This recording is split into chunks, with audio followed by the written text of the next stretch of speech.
दोस्तों, बद्रीनाथ धाम के बाद द्वारका धाम 7 मोक्षपुरी में से एक माना जाता है। द्वारका नाम द्वार से लिया गया है और इसे मोक्ष के प्रवेश द्वार के रूप में माना जाता है। द्वारकाधीश नाम का अर्थ है द्वारका के राजा, यानी कि भगवान श्री कृष्ण। पुराणों के अनुसार करीब 5000 साल पहले जब भगवान श्री कृष्ण ने द्वारका नगरी बसाई थी, तो जिस स्थान पर उनका निजी महल यानी हरिग्रह था, वहीं पर द्वारकाधीश मंदिर का निर्माण हुआ। मंदिर के गर्भगृह में भगवान श्री कृष्ण की श्याम वर्णी चतुर्भुज प्रतिमा है, जो चांदी के सिंहासन पर विराजमान है। ये अपने हाथों में शंख, चक्र, गदा और कमल धारण किए हुए हैं। पुरातात्विक खोज में सामने आया है कि यह मंदिर करीब 2000 से 2200 साल पुराना है। ऐसा माना जाता है कि करीब 2500 साल पहले द्वारकाधीश मंदिर का निर्माण भगवान श्री कृष्ण के पोते वज्रनाभ ने करवाया था। बाद में इस मंदिर का जीर्णोद्धार और विस्तार किया गया। गुजरात का द्वारकाधीश मंदिर प्रसिद्ध धार्मिक स्थल माना जाता है। यह आदि शंकराचार्य द्वारा स्थापित देश के 4 धामों में से एक है। यहाँ पर भगवान श्री कृष्ण की पूजा द्वारकाधीश के रूप में होती है। इसका अर्थ है कि द्वारका का राजा। द्वापर युग में ये स्थान भगवान कृष्ण की राजधानी था। इस मंदिर की इमारत 5 मंजिला है। इस मंदिर में ध्वजा पूजन का विशेष महत्व है। मंदिर के वर्तमान स्वरूप को 16वीं शताब्दी के आसपास का बताया जाता है। इसे जागृत मंदिर के नाम से भी जाना जाता है। इस मंदिर की दिशा, जगह और बनावट वास्तुशास्त्र बहुत अच्छे उदाहरणों में से एक है। इस मंदिर की खास बात यह है कि शिखर पर लगी ध्वजा हमेशा पश्चिम से पूर्व दिशा की ओर लहराती है। इसका निर्माण चूना पत्थर से किया गया है, इसलिए इसकी खूबसूरती आज भी बनी हुई है। यह मंदिर 72 स्तंभों पर टिका हुआ है और इसके शिखर की ऊंचाई 235 मीटर है।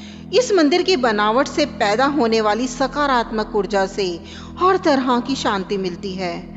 इसके प्रभाव से श्रद्धालुओं के मन में सकारात्मक विचार आते हैं और बुरे विचार दूर हो जाते हैं। इस मंदिर का गर्भगृह और मंडप का स्थान भी वास्तु को ध्यान में रखकर बनाया गया है, जिसके प्रभाव से वहां जाने वाले लोग सम्मोहित हो जाते हैं।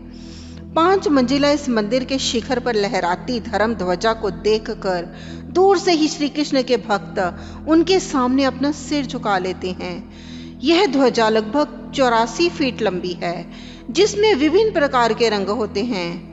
मंदिर के ऊपर लगी ध्वजा पर सूर्य और चंद्रमा का प्रतीक चिन्ह बना है। सूर्य चंद्र श्री कृष्ण के प्रतीक माने जाते हैं, इसलिए उनके मंदिर के शिखर पर सूर्य चंद्र के चिन्ह वाले ध्वज लहराते हैं। द्वारकाधीश जी मंदिर पर लगी ध्वजा को दिन में 3 बार सुबह, दोपहर और शाम को बदला जाता है। मंदिर पर ध्वजा चढ़ाने उतारने का अधिकार अबोटी ब्राह्मणों को प्राप्त है। हर बार अलग अलग रंग का ध्वज मंदिर के ऊपर लगाया जाता है। भगवान श्री कृष्ण ने मथुरा वृंदावन को छोड़ने के बाद गुजरात में समुद्र तट पर इस नगर को स्थापित किया था। श्री कृष्ण की द्वारका नगरी के समुद्र में समाने को लेकर कई पौराणिक कथाएं प्रचलित हैं। भगवान श्री कृष्ण जरासंध के अत्याचारों को रोकने के लिए मथुरा को छोड़कर चले गए थे। गुजरात में समुद्र किनारे दिव्य नगरी बसाई, इसका नाम द्वारका रखा गया। ऐसी मान्यता है कि महाभारत के 36 वर्ष बाद द्वारका नगरी समुद्र में डूब गई थी। श्रीमद् भागवत महापुराण में श्री कृष्ण के पूरे जीवन और उनके गोलोक गमन की कहानी मिलती है। इसमें द्वारका का भी जिक्र है। पांडवों को महाभारत के युद्ध में जीत मिलने के बाद भगवान श्री कृष्ण युधिष्ठिर को राजगद्दी पर बैठाने के बाद कौरवों की माता गांधारी से मिलने पहुंचे थे। कृष्ण को देख गांधारी पहले तो खूब रोई।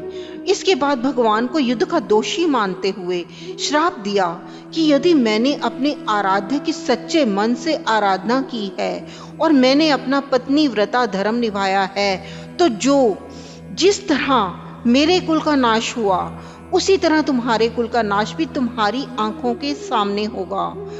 कहा जाता है कि श्राप की वजह से द्वारका नगरी पानी में समा गई थी।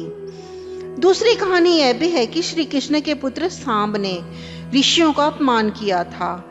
इस वजह से ऋषियों ने श्राप दिया था।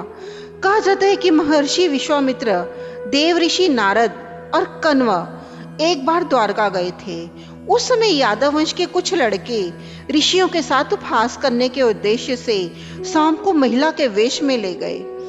ऋषियों के सामने ले जाकर पूछा कि यह स्त्री गर्भवती है, आप इसके गर्भ में पल रहे शिशु के बारे में बताइए कि क्या यह जन्म लेगा। ऋषियों ने अपना अपमान होता देख श्राप दिया कि इसके गर्भ से मूसल उत्पन्न होगा और उससे समस्त यदुवंशी कुल का विनाश होगा। पौराणिक कहानियों के अनुसार इसके सभी यदुवंशी आपस में लड़ लड़कर मरने लगे थे। बलराम ने भी अपना शरीर त्याग दिया था। श्री कृष्ण पर किसी शिकारी ने हिरण समझकर बाण चला दिया था, जिससे भगवान श्री कृष्ण देवलोक चले गए। उधर जब पांडवों को द्वारका में हुई अनहोनी का पता चला तो अर्जुन तुरंत द्वारका गए और श्री कृष्ण के बचे हुए परिजनों को अपने साथ इंद्रप्रस्थ लेकर चले गए। जैसे ही उन लोगों ने नगर छोड़ा, द्वारका का राजमहल और नगरी समुद्र में समा गई। उसी नगरी के पिलर और अवशेषों के बारे में समुद्र से जुड़ी अलग अलग रिसर्च के दौरान जानकारी मिलती रहती है। दोस्तों, अगर आपको आज का ये प्रसंग पसंद आया हो तो इसे लाइक कीजिए, शेयर कीजिए, चैनल को सब्सक्राइब भी जरूर कर दें। नमस्कार।